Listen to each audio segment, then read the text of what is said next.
Welcome back to Access Carolina. National Grilling Week month is well underway, and grilling is one of America's favorite pastimes. But there are some health mistakes even the great grill masters might be making. We've got Dr. Aimee Duffy here to talk about 5 health mistakes to avoid at the grill. Welcome. Happy Grilling Month. Thank you. Welcome. Something we all celebrate. You say overcooking meat is a common mistake, but there's a health issue beyond how you've just ruined your steak or your burger's flavor and texture. It may not taste so well either, right? So according to Harvard research, overcooking meat and consuming overcooked meat can increase your risk of high blood pressure up to 15%. Really? And guys, increases your risk for prostate cancer up to 60%. So don't overcook your meat. So you're correct to get a medium rare steak. Yes. There's some health benefits there. Yes. Is it a carcinogen thing too with the overdone? That's the carcinogen thing with the prostate cancer and just stimulating inflammation for the high blood pressure. All right. And with your steak, as long as you're cooking the surface, then we don't have the risk of the salmonella food poisoning issue. All right, so healthier and more delicious to get a rarer steak. We always knew it was true. Now, your next mistake to avoid has to do with burger flipping. What are people doing wrong when it comes to burger flipping? Well, there's a lot of controversy because a lot of people throw that burger on, say, don't touch it, leave it alone. But I say, keep your spatula happy. You want to flip your burgers every 1 minute. Why? It increases the temperature gradually throughout the meat, which decreases the formation of those cancer-causing chemicals that are called HCAs.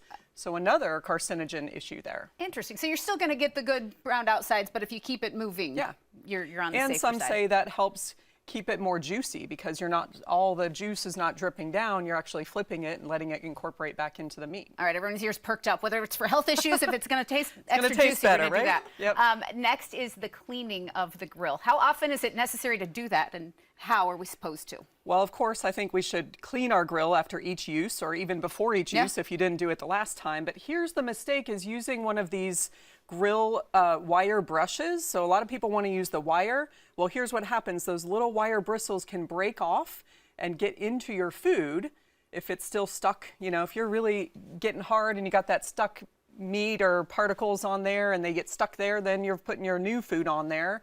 That's going to lead to unplanned emergency room visits. You got some injuries to your mouth, the back of your throat. So instead, what you want to use is one of these grill cleaning tools that are made out of wood. Okay, just rub that along the same way. You're just knocking off the big stuff. There's still some seasoning to be had on your grill after you do that. And then depending on the cut of meat you're working with, there might be some excess fat that needs to be trimmed off. What do we need to know about that? So eating fat cooked at really high temperatures actually triggers inflammation. We've talked about inflammation before, and we want to reduce inflammation because we know that's the enemy to our health. Yeah. All right. So trim the fat. Trim the fat off your meat as much as you can.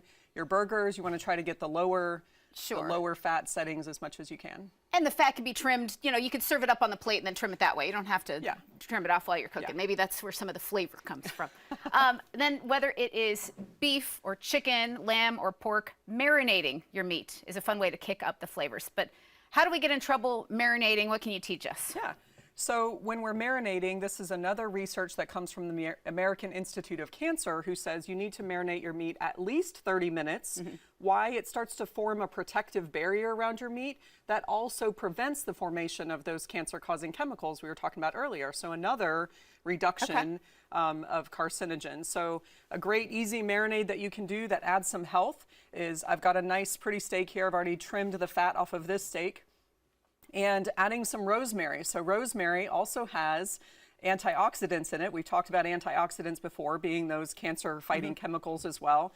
So just throw in a couple sprigs of rosemary in there. Top it off. We're using light olive oil because light olive oil has a higher smoke point, and so that decreases any risk when you're cooking on the grill. Of course, we're using really high temperatures. Throw in your seasoning, salt and pepper. This is a steak seasoning that I just grabbed.